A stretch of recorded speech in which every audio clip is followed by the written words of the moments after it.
clamar ao Senhor para que sejamos transformados.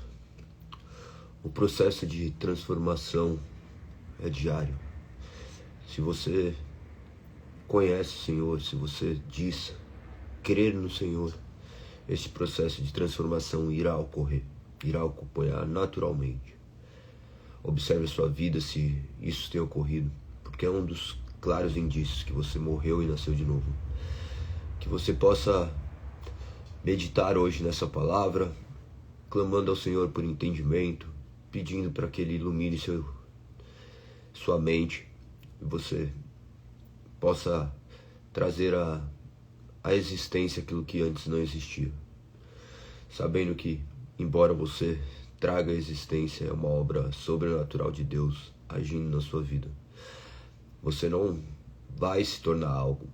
Você é algo do qual você sequer sabe ainda que é. Essa é a realidade do Evangelho. Bom dia a todos. Bom dia a todos. Mais um dia clamando ao Senhor, pedindo para que possamos compreender a sua palavra, para que possamos caminhar em obediência, que você possa ter consciência de quem você é. Tendo consciência, as coisas vão começar a fluir de maneira completamente diferente. Nós estamos meditando todos os dias aqui nos Salmos. Estou no Salmo 119, verso 146. A palavra do Senhor diz assim: clama a ti, livra-me, para que eu obedeça a teus preceitos. Clama a ti, livra-me. Observe que ele, nos versos anteriores, ele colocava: oro de todo o coração, responde-me, Senhor. Obedecerei a teus decretos. Contudo, agora, ele coloca de maneira diferente, onde ele pede livramento. Livra-me, livra-me. Livra-me do quê? Livra-me do quê? Você já pediu para o Senhor te livrar, mas do que especificamente você gostaria que Ele te libertasse? O povo tomava consciência que eles eram desobedientes. Mediante a lei, apontava para essa realidade humana, a realidade de um povo desobediente, porque constantemente eles desobedeciam aquilo que o Senhor havia estabelecido. Vocês vão verificar durante toda a leitura bíblica que o povo tinha uma lei clara, eles viam sinais dos quais o Senhor havia feito. Eles tinham essa clara manifestação do Senhor, mas a sua desobediência era tão clara quanto isso. A lei tinha a função pedagógica, instrucional, de refrear a malignidade do ser humano e apontar que o ser humano não consegue justamente obedecer a Deus em sua totalidade. Por conta disso, eles necessitavam fazer sacrifícios. Então, ele pedia esse livramento no sentido de que ele sabia ser escravo do pecado e pedia para que as suas inclinações fossem transformadas, para que ele pudesse viver em obediência àquilo que estava escrito. Naturalmente, o ser humano não enxerga isso somente por uma obra divina. O ser humano acha que é obediente. O ser humano acha que está fazendo tudo correto. Vocês já viram várias vezes, nessa leitura que nós estamos fazendo aqui anual, o homem imaginar que tinha cumprido a palavra de Deus, e daí Deus se revelar de maneira poderosa, manifestando que eles não cumpriram aquilo que ele havia estabelecido, porque o homem adequa a sua própria interpretação e fala assim: eu cumpri do jeito que eu podia estar aqui. Não foi muito claro, sendo que a palavra de Deus é sempre clara e precisa. Vocês vão observar aqui, nesses capítulos que nós vamos ler hoje, essas questões da obediência, da desobediência, a bênção da obediência e a bênção da desobediência. Naturalmente, nossas escolhas geram consequências. E as consequências de um homem que toma as escolhas segundo si mesmo, segundo a sua própria natureza, do qual ele é inclinado, que é pecadora, naturalmente ele vai receber maldições em sua vida. Quando nós olhamos essa palavra maldições, as pessoas justificam muito isso. Começam a imaginar uma série de pensamentos que vêm decorrente dessa palavra tão forte, né? Maldição. Mas a maldição, a verdadeira maldição, é o homem distante de Deus. O homem distante de Deus, ele já vai sofrer as consequências do próprio juízo de Deus. O homem distante de Deus, entregue a si mesmo, ele naturalmente já é amaldiçoado. E essa maldição vem em forma de liberdade, uma liberdade escrava do pecado. O homem se delicia naquilo que ele quer e ele não vê que ele está entregue a si mesmo. Nós não vemos Deus colocar armas na cabeça das pessoas, falar assim, não, abandona a pornografia, abandona a mentira, abandona o adultério, pare de fazer isso. Nós não vemos. Nós vemos a palavra dele ali soberana e ele orienta todos à obediência.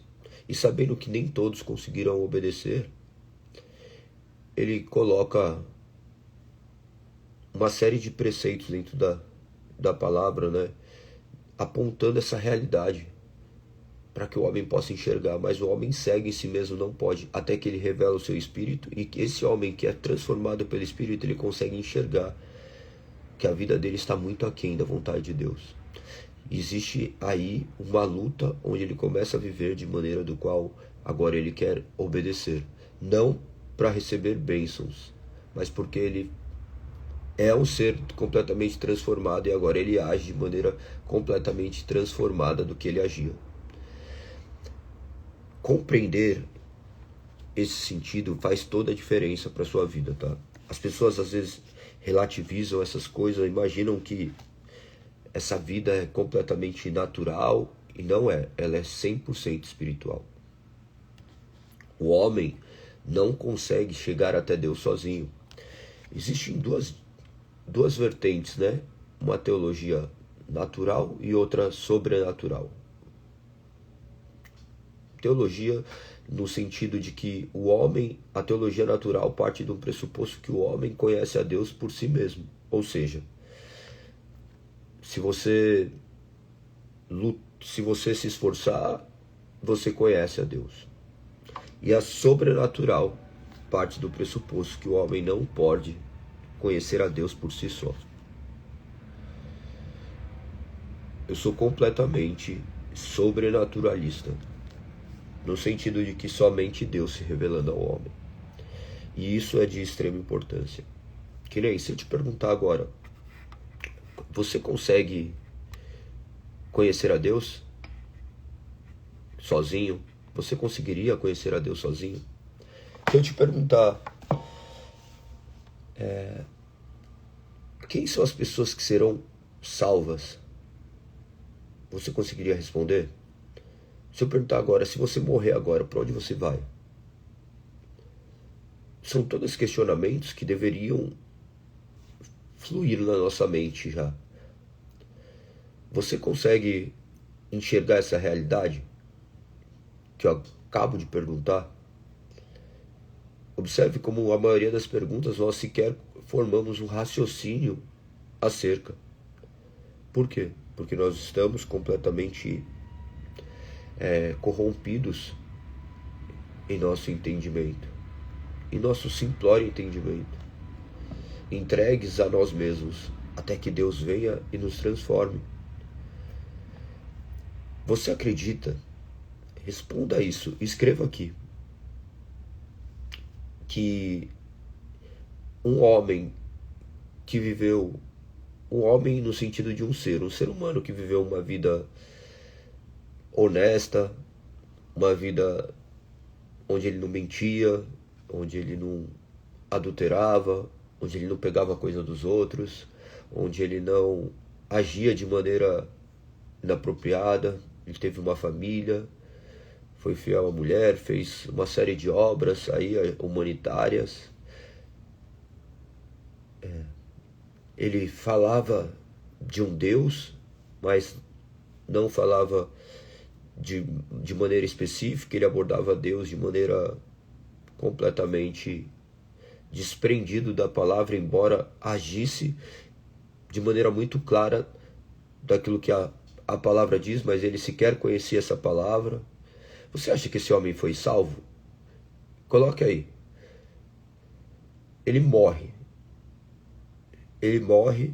Nós temos aqui claro que ele não conheceu a palavra de Deus, mas ele viveu essa vida que representava um homem que nós olharíamos como uma pessoa que cumpriu esses padrões. E aí, ele morreu agora.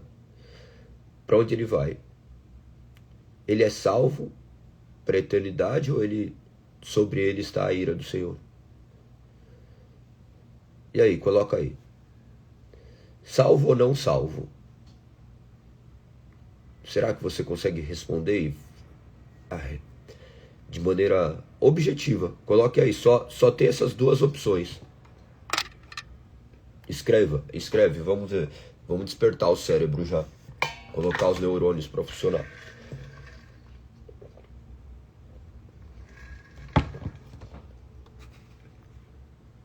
E aí, qual que é a consequência disso?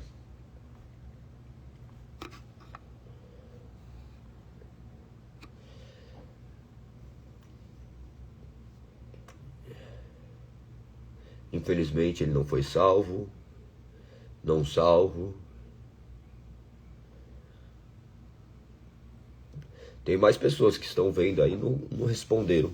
Não responderam porque talvez podem estar se mexendo, mas imagina que responder essas perguntas são necessárias. Necessárias para que fixe na minha mente uma linha de raciocínio, para que eu possa também ter profundidade naquilo que eu digo crer.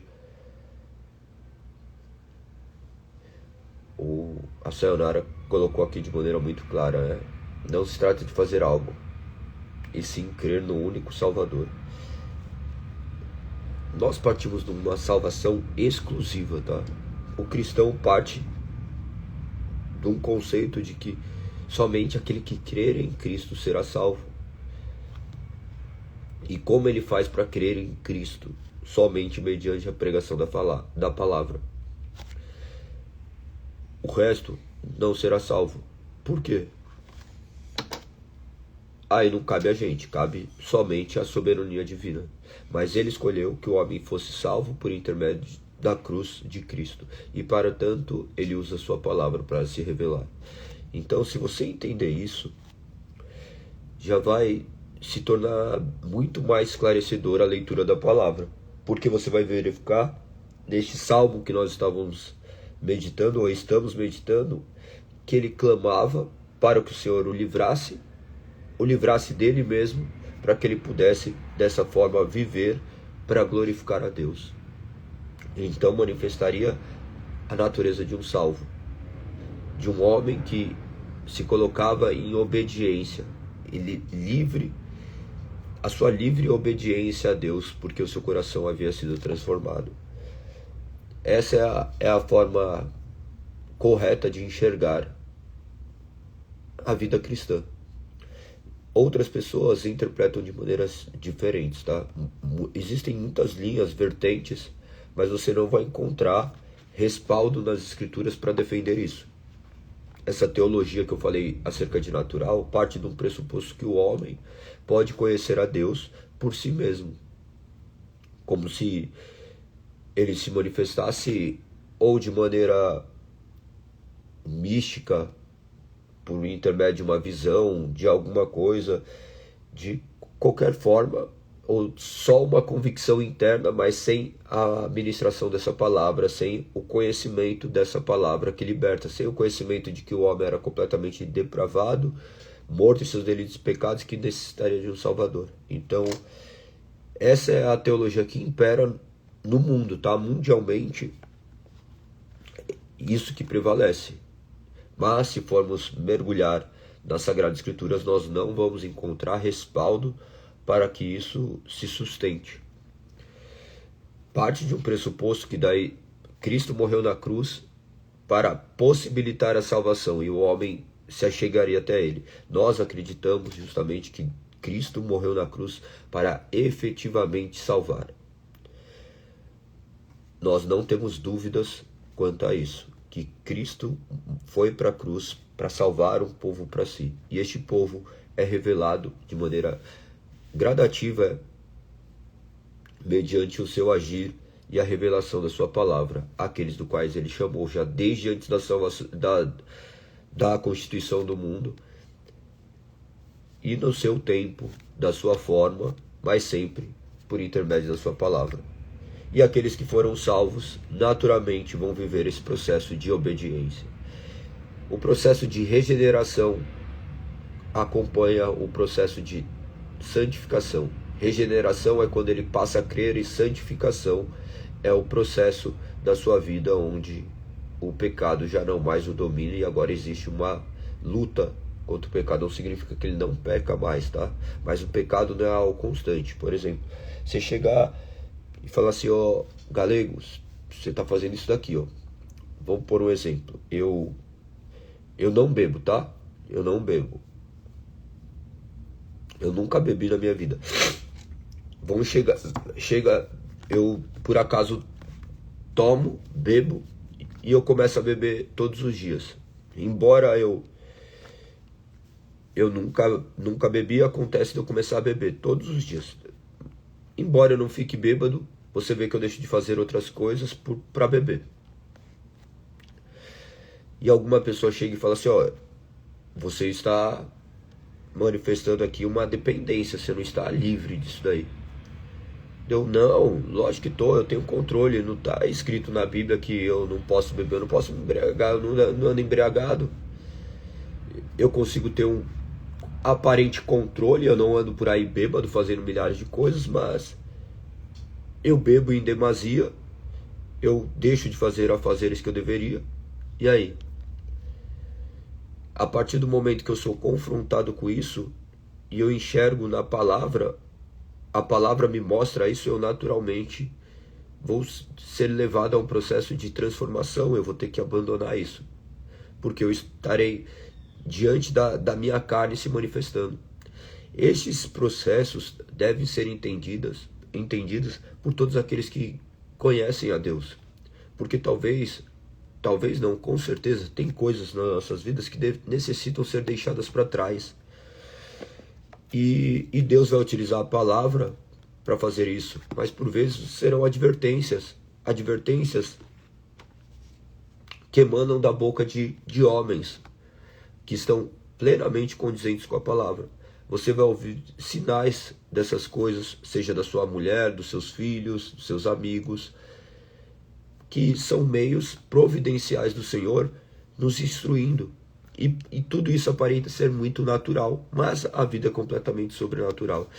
Vai apontar para a palavra, a necessidade de transformação é real, nós não somos seres perfeitos, a vida inteira passaremos por esse processo de transformação, então que você hoje possa obedecer o que a palavra diz, deixar para trás aquilo que não te leva para frente, abandonar as cargas que muitas vezes te aprisionam, que você não seja um cristão superficial, que você não seja um cristão que simplesmente professa o nome de Cristo, mas sequer o conhece, que você não seja apenas uma pessoa que está aí utilizando equivocadamente este nome que é sobre todo nome, mas que você demonstre a obediência, a reverência, que você clame para que o Senhor o direcione, para que você pelo menos tenha um contato com Ele diário.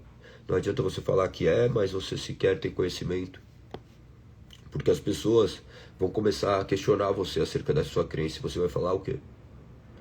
É porque sim? É desse jeito? Nós sabemos que não é dessa forma.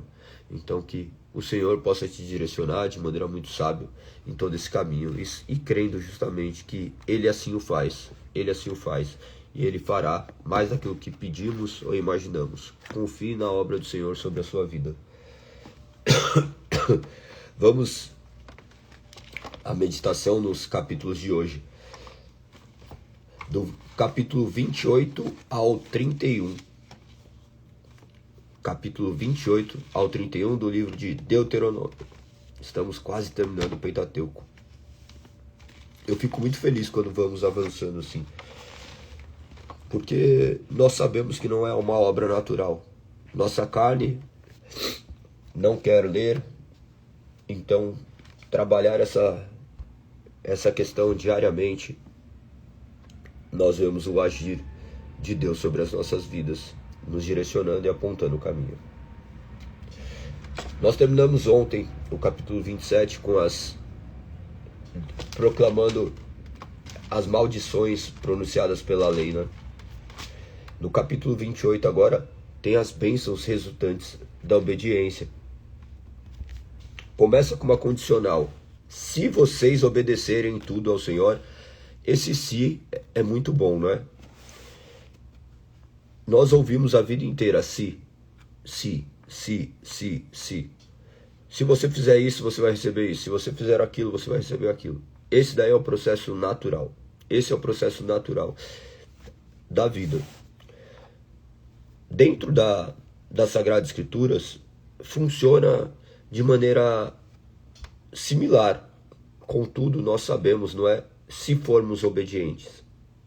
Por quê? Obediente ninguém conseguiria ser em sua totalidade. Nós só somos obedientes porque o Senhor nos salvou.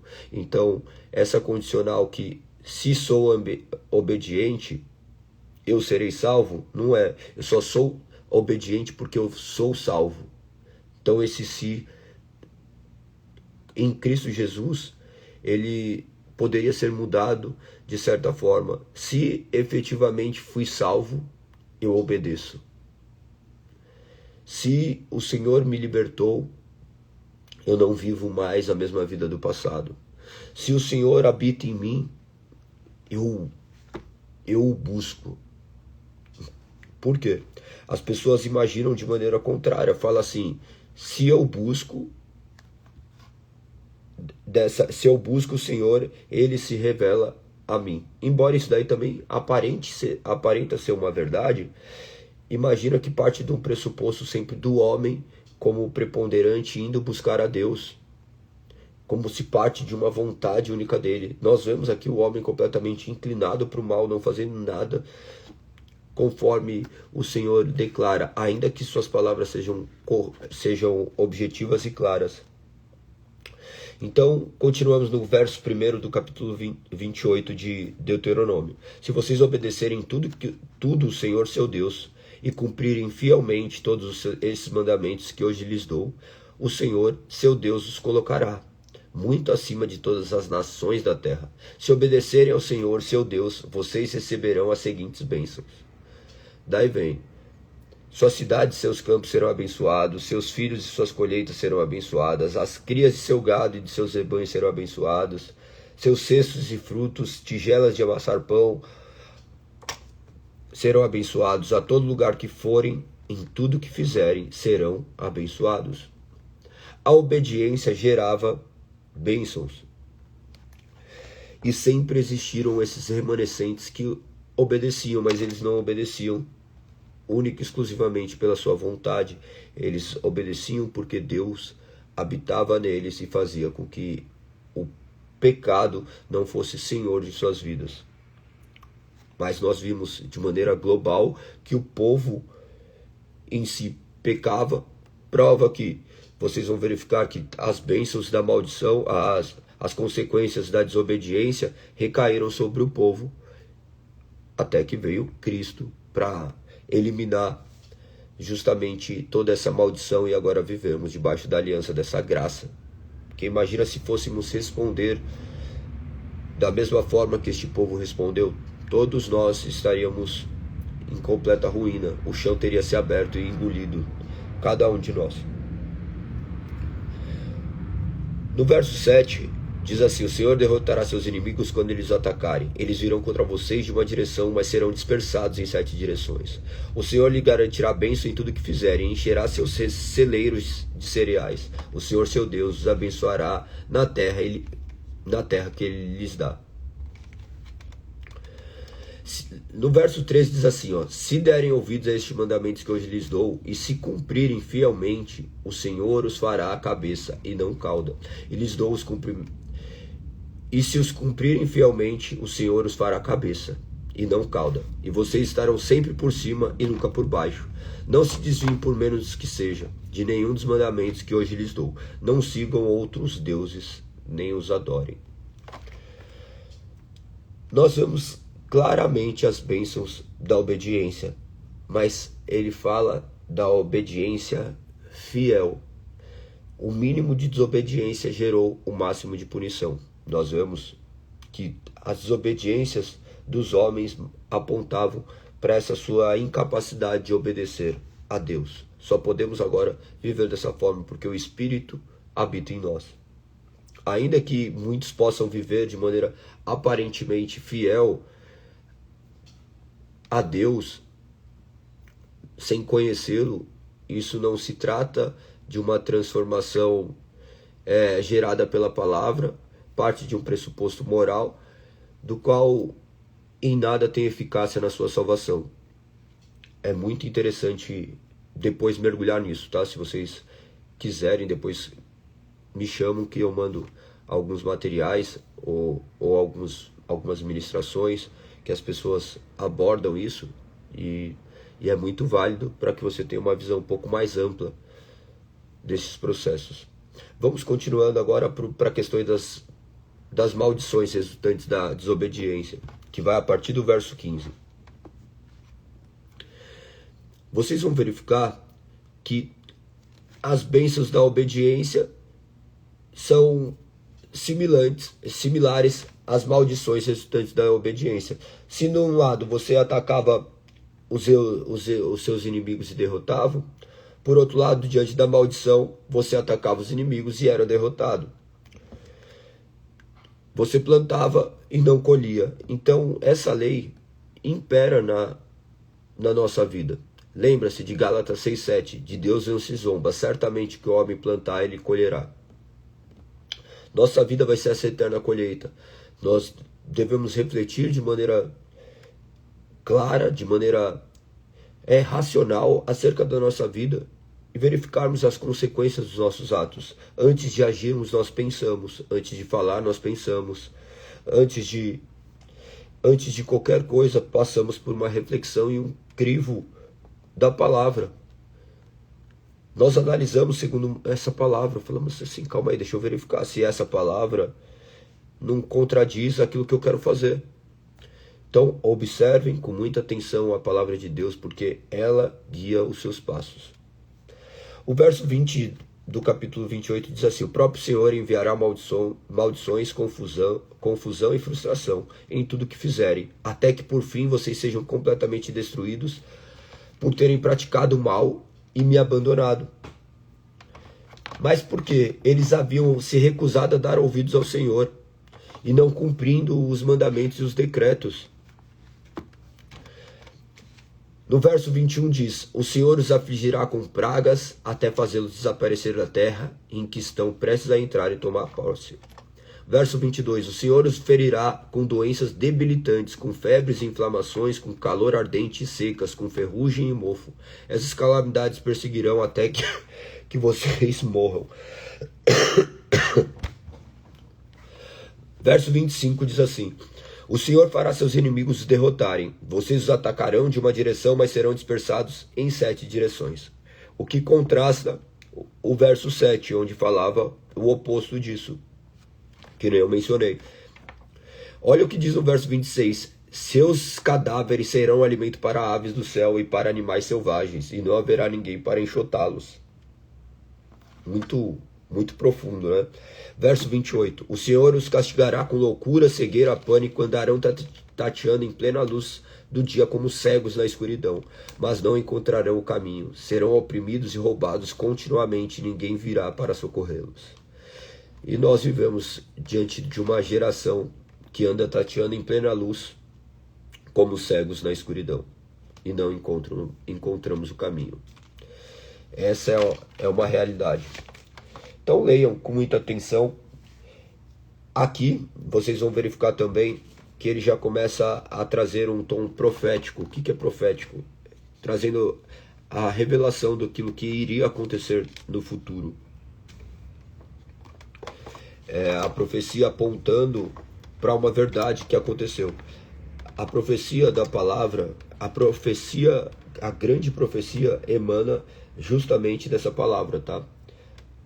Quando nós falamos do dom profético, é o dom de explicar as escrituras. Não é o dom de falar sobre coisas que irão acontecer no futuro. Nós não cremos dessa forma. Essas pessoas não são profetas. Profetas eram aqueles que traziam a palavra autoritativa de Deus. A profecia que emana da palavra consola, exorta e edifica. A palavra que faz isso. Um homem, quando é usado por Deus, ele naturalmente ele aponta para a palavra de Deus. E essa é a única profecia do qual agora permanece. Não tem homens com capacidade de revelação daquilo que irá acontecer. Deus não quer que a gente saiba o que vai acontecer no futuro, porque Ele já revelou aquilo que deveria estar acessível aos nossos olhos. Isso daí são espíritos de adivinhação, não se trata da palavra de Deus. E em nada, vocês não vão enxergar, lendo a Bíblia de maneira fiel e honesta intelectualmente, essa validação. Isso daí faz parte de crenças pagãs e muito pelo contrário, vocês já viram aqui que era repugnado pelo Senhor. Olha no verso 36 o que acontece. O Senhor enviará vocês e seu rei para o exílio numa nação que vocês e seus antepassados não conheceram. Eles possuíam um rei aqui, ainda eles não possuíam reis. Imagina que é cerca de 1400 anos e depois os reis começam próximo do século 11 depois antes de Cristo, né? Davi é mais ou menos no 1000. Então imagina que eles ficaram um bom tempo sem rei, porque daí vem o período dos juízes. É muito interessante olhar essa linha cronológica. Então ele está já profetizando daquilo que iria ocorrer. Ali adorarão deuses de madeira e de pedra, sem motivo de terror. Serão motivos de horror, de ridículo e de zombaria entre as nações para as quais o Senhor enviar. Verso 41. Terão filhos, mas os perderão, pois serão levados para o cativeiro. O cativeiro babilônico, o cativeiro assírio, vocês vão verificar depois, ao longo da leitura, que o povo de Israel e de Judá foram feitos cativos primeiro. Ali Israel, o povo de Israel, 722 pela Síria, e depois 586 por Judá, salvo engano, tá? Salvo engano desses anos, mas provavelmente esteja correto. Observe que isso foi profetizado muito antes de acontecer. É muito belo olhar essas profecias e você ver que essas profecias de fato ocorreram. Quem pode revelar o que vai acontecer hoje? Você não tem como ter controle do seu dia hoje. Se você falar, tal horário estarei em determinado lugar, você não sabe. Você não tem acesso a isso. Mas Deus, Ele construindo toda a história, tudo acontece de maneira perfeita, sabendo que o homem será 100% responsável por todas as malignidades e Deus, o único responsável pela nossa salvação.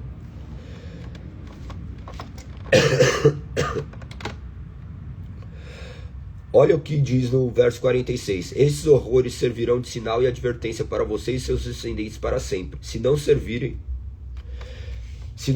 o Senhor, seu Deus, com alegria e entusiasmo pelos muitos benefícios que receberam, ou seja, por ter recebido benefícios, aí você serve com entusiasmo.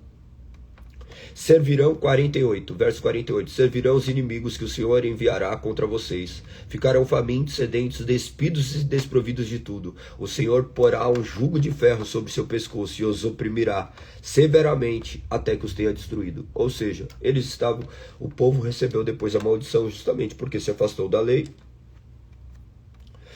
Algo que me impacta bastante está a partir do verso 53. E depois vocês vão ter que ler tudo isso, tá? Eu não estou lendo para cumprir, é simplesmente para que vocês depois possam ler e ter uma visão própria. Eu não tenho a intenção de dogmatizá-los, eu tenho a intenção simplesmente de proclamar aquilo que eu creio que está embasado historicamente dentro da fé protestante, e vocês depois leiam e peço para que o Espírito ilumine seu entendimento e você chegue às conclusões verdadeiras e torça para que isso aconteça, não simplesmente torcendo como uma incerteza, mas na certeza de que Deus se revela aos seus filhos. Verso 53 diz assim: o cerco e a grande aflição que o ataque inimigo causará serão tão terríveis que vocês comerão a carne de seus próprios filhos e filhas, que o Senhor seu Deus lhes deu. Comerão a carne de seus próprios filhos. Não é, por exemplo, tem um bife e você come o bife do seu filho. É comer a carne do seu filho, literalmente. O povo ali, ele estava passando por uma época de fome. Vocês vão verificar depois que aqui já foi profetizado. Vocês vão verificar que eles comeram a carne dos filhos. Tamanha fome que ocorreu. Até o homem de coração mais gentil em seu meio não terá pena do próprio irmão, da esposa amada e dos filhos que sobreviveram. Ele se recusará a dividir com eles a carne que estiver devorando. A carne de um dos próprios filhos, pois não sobrará outra coisa para comer durante o cerco e a grande aflição que o inimigo trará sobre todas as suas cidades. A mulher de coração mais gentil entre vocês, tão delicada que nem sequer tocaria o chão com o pé, será mesquinha com o marido a quem ama e com o próprio filho ou filha. Esconderá deles a placenta e o bebê recém-nascido, que ela deu à luz, para comê-los sozinha em segredo. Isso está no verso 57. Eu tenho convicção que muitos sequer ouviram falar disso. E as pessoas olham e escutam algumas pessoas ministrarem e falam: não, ele está profanando o nome de Deus. Deus não é isso. Deus é amor. Deus é justiça também. Ele é misericordioso. Ele é amor, sim, mas ele manifesta a sua justiça. E os homens entregues a si mesmos fizeram exatamente isso por conta dos seus próprios erros. Não foi Deus que fez isso com ele. Imagina esse verso 57. Esconderá deles a placenta e o bebê recém-nascido que ela deu à luz, para comê-la sozinha em segredo. É impactante. Não terá outra coisa para comer durante o cerco e a grande aflição que o inimigo trará sobre todas as suas cidades. Daí vem verso 58. Se vocês se recusarem a obedecer todos os termos dessas leis escritos neste livro, se não temerem o nome glorioso e terrível do Senhor seu Deus, o Senhor oprimirá seus filhos com pragas indescritíveis, serão pragas intensas, sem alívio, doenças agonizantes e insuportáveis. Isso é o que está escrito na palavra do Senhor. Verso 63. Assim como o Senhor teve grande prazer em fazê-los prosperar e se multiplicar, também terá prazer em destruí-los. Vocês serão arrancados da terra em que estão prestes a entrar e para tomar posse. O Senhor os espalhará entre todas as nações de uma extremidade a outra do mundo. Ali adorarão deuses estrangeiros, nem vocês nem seus antepassados conheceram. Que nem vocês nem seus antepassados conheceram, deuses de madeira e de pedra. Exatamente o que ocorreu. Capítulo 29 já começa dessa forma. Estes são os termos da aliança que o Senhor ordenou que Moisés fizesse com os israelitas enquanto estavam na terra de Moabe, além da aliança que havia feito com eles no Monte Sinai. Ele começa a fazer uma recapitulação de tudo aquilo que já tinha acontecido de maneira bem objetiva e clara. Verso 3 menciona: presenciaram todas as grandes demonstrações de poder, os sinais e as espantosas maravilhas. Até hoje, porém, o Senhor não lhes deu mente para entender, nem olhos para ver, nem ouvidos para ouvir. Não existia ainda o Espírito Santo. O Espírito Santo não habitava no meio deles. Deus habitava no meio deles por intermédio da arca. De certa forma, sim, continuava a conduzir o povo, mas não agora nessa presença real e única e individual, como o Espírito Santo age, individual e ao mesmo tempo coletiva.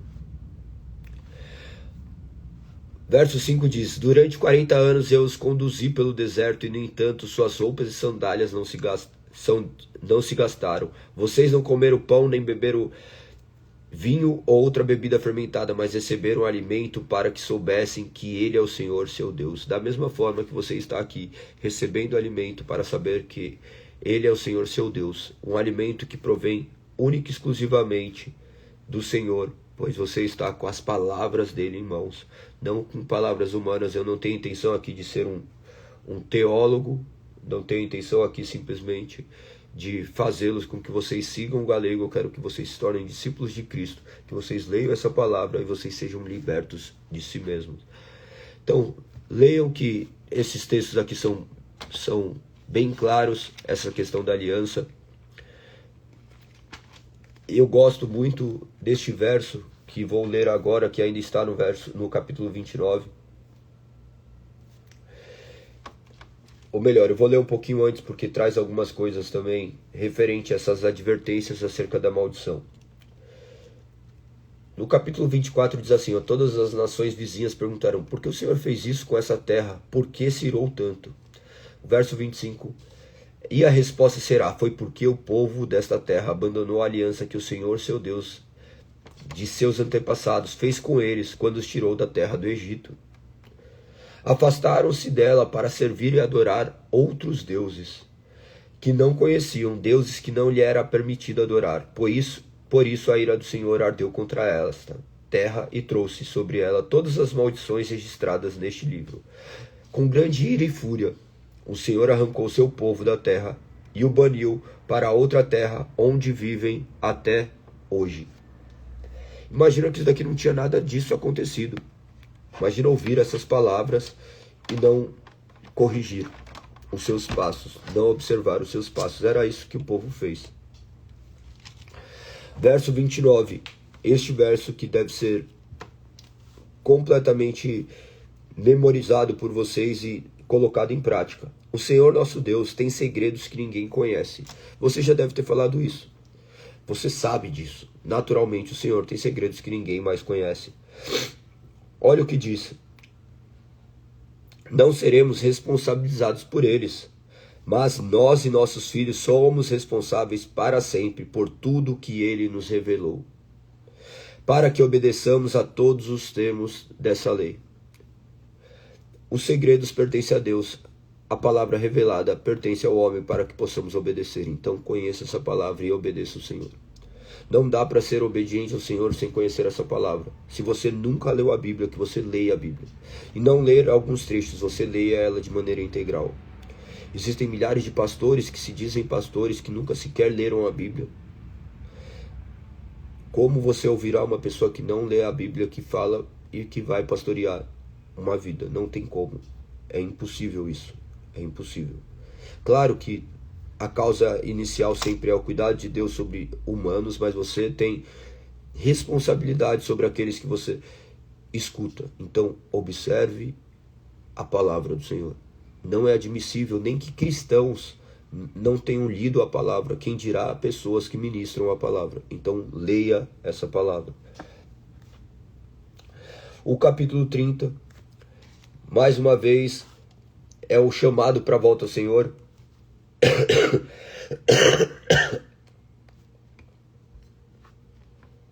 Desculpa.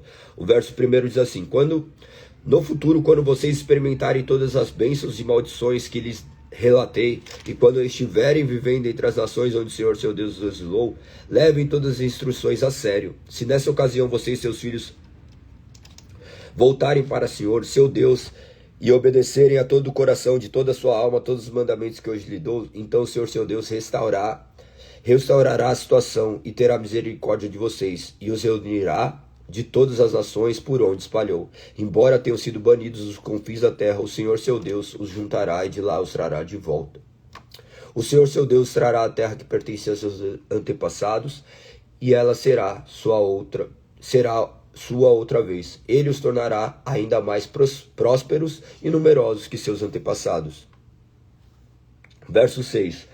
O Senhor seu Deus transformará o coração de vocês e de todos os seus descendentes, para que o amem de todo o coração e de toda a alma, e para que vivam o Senhor seu Deus enviará todas essas maldições sobre seus inimigos e sobre aqueles que odeiam e os perseguem. Então, aqui ele já revela aquilo que iria ocorrer depois com a vinda do Espírito Santo, essa transformação de coração.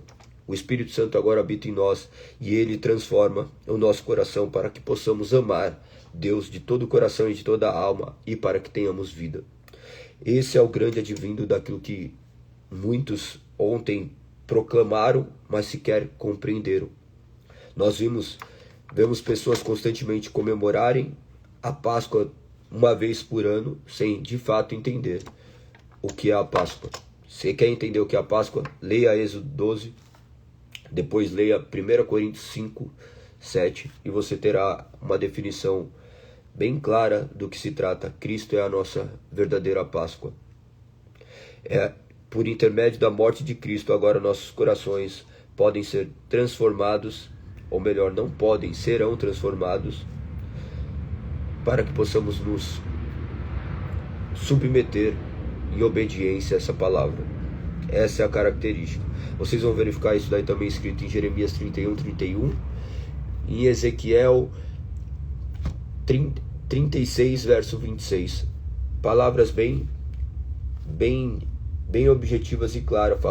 Falaria justamente que Deus trocaria o coração de pedra por um coração de carne. E essa é a grande regeneração efetuada pelo Espírito Santo. No capítulo 30 ainda vem a escolha entre a vida e a morte.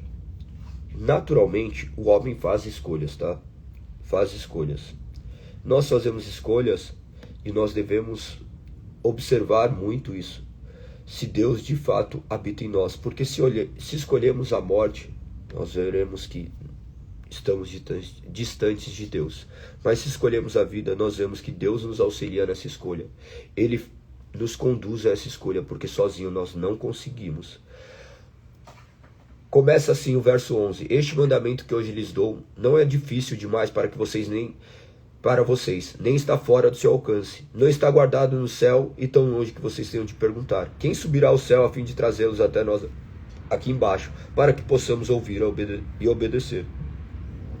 Não está guardado além do mar, tão distante que vocês tenham de perguntar: quem atravessará o mar a fim de trazê-los até nós, para que possamos ouvir e obedecer? Não, a mensagem está bem perto, está em seus lábios e em seu coração, para que possam obedecer. Essa é a verdade da palavra. A palavra está em seus lábios e em seu coração, porque Cristo assim o fez. Verso 15. Agora ouçam, hoje lhes dou a escolha entre a vida e a morte, entre a prosperidade e a calamidade. Pois ordeno que amem o Senhor seu Deus e guardem seus mandamentos, decretos e estatutos, andando em seus caminhos. Se o fizerem, viverão e se multiplicarão. Se o Senhor seu Deus abençoará vocês e a terra em que estão prestes a entrar para tomar posse dela. Se, contudo, seu coração se desviar e vocês se recusarem a ouvir, se forem levados a seguir e adorar outros deuses, eu os advirto hoje que certamente serão destruídos, não terão uma vida longa e boa na terra que estão atravessando o Jordão para ocupar. Hoje lhes dei a escolha entre a vida e a morte, entre bênçãos e maldições. Agora chamo os céus e a terra como testemunha da escolha que fizeram. Escolha a vida para que vocês e seus filhos vivam.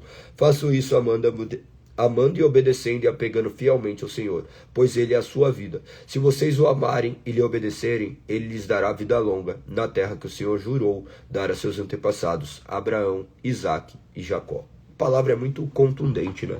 Ela é muito direta. Observe com muita atenção, o capítulo 31 trata de maneira bem clara ali também a passagem do sacerdócio de Moisés para Josué. Leiam com muita atenção. A todo tempo ele traz uma marca que está em Josué, né? Que todo mundo sabe. Josué 1:9, seja forte e corajoso. Mas aqui em Deuteronômio o Senhor já adverte dessa forma. Olha o que diz aqui no verso 6 do capítulo 31. Portanto, sejam fortes e corajosos, não tenham medo e não se apavorem diante deles. O Senhor seu Deus irá diante de vocês, Ele não os deixará, nem os abandonará. Ele está mencionando isso depois de falar que o Senhor entregaria um povo e fará com ele, deveria ser feito com ele aquilo que foi ordenado. Mais uma vez, você vai ver depois ele mencionar, na verdade ele menciona 3 vezes essa seja forte e corajoso aqui. No verso 23, ele também menciona: então o Senhor seu Deus deu ordens a Josué, filho de Nun, com as seguintes palavras: seja forte e corajoso, pois você conduzirá o povo de Israel à terra que lhe jurei dar, e eu estarei com vocês.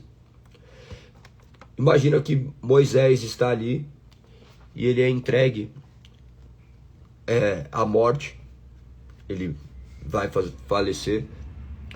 Observe que ele pede ao Senhor e o Senhor fala: não. Vocês viram isso de maneira muito clara, né? Não lembro o capítulo que está escrito, mas onde Moisés pede e fala assim: basta, basta. Não tem negociação com Deus. E se eu fizer isso, você me dá isso. Não brinque de seduzir Deus. Nós não temos essa capacidade. Fato muito interessante aqui, neste capítulo, que vocês devem prestar atenção, é do capítulo 9 ao 13, ao qual eu vou ler para terminar. Moisés escreveu toda essa lei num livro e o entregou aos sacerdotes que transportavam a Arca da Aliança e às autoridades de Israel. Depois, Moisés lhes deu a seguinte ordem: ao final de cada 7 anos, no ano do cancelamento das dívidas, durante as festas das cabanas, leiam este livro da lei para todo o povo de Israel, quando estiverem reunidos diante do Senhor, seu Deus, no lugar que ele escolher.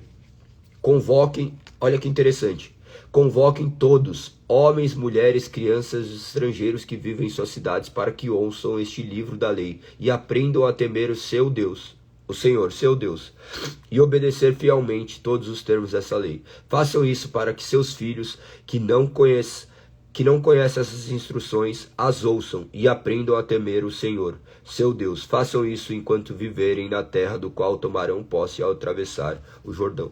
É dessa forma que nós nos reunimos e fazemos ainda. Nós abrimos essa palavra e lemos e clamamos para que o Senhor nos ilumine para que possamos obedecer e conhecer essa lei.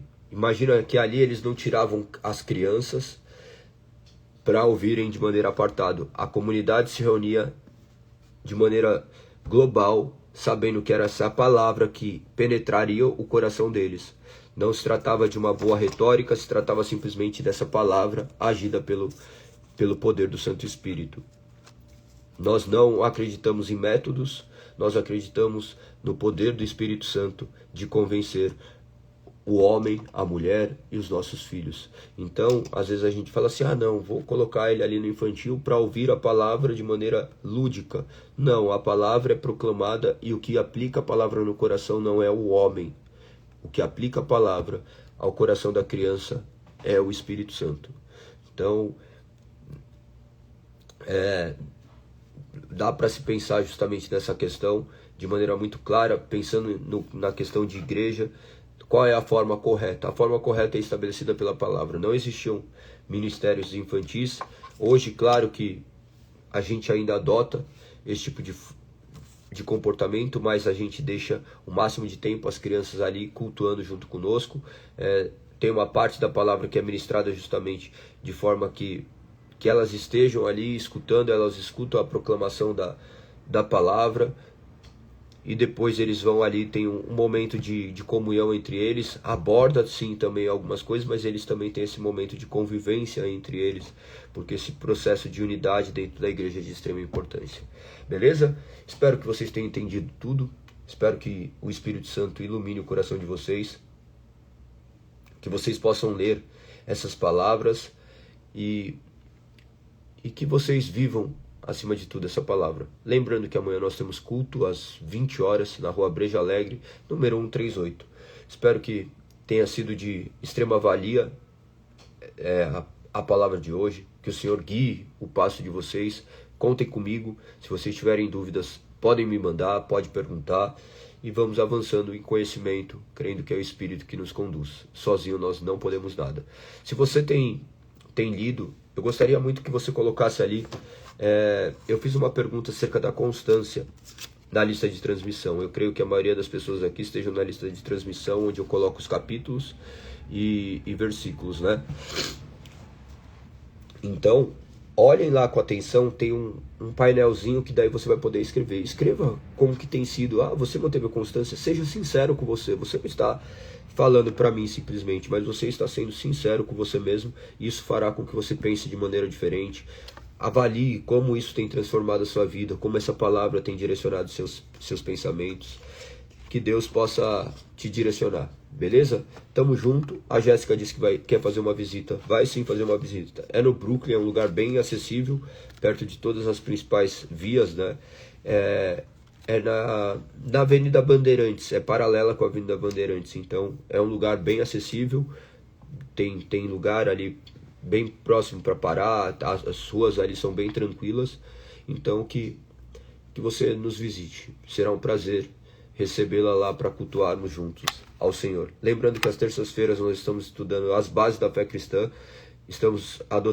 Nós adotamos as 3 formas de unidade como diretrizes para a igreja. Embora a palavra seja suprema, claro, obviamente, nós vemos ali essas 3 formas como retratos fiéis da palavra de maneira bem objetiva e clara para que todos possam ter unidade de pensamento. Beleza?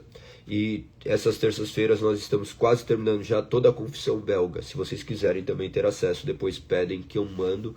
E eu pretendo também falar muito sobre elas aqui, para que vocês tenham acesso também a essas informações. A Jéssica disse que é do ABC. Tem muita gente do ABC que vai, tá? Tem gente de Diadema, tem de São Bernardo também, de Santo André, não sei. Mas de Diadema e São Bernardo tem bastante pessoas. Se você é de Diadema ali, é bem pertinho. Beleza? Tamo junto. Um beijo no coração. Fique em paz. Que Deus os guarde e os proteja. Até amanhã.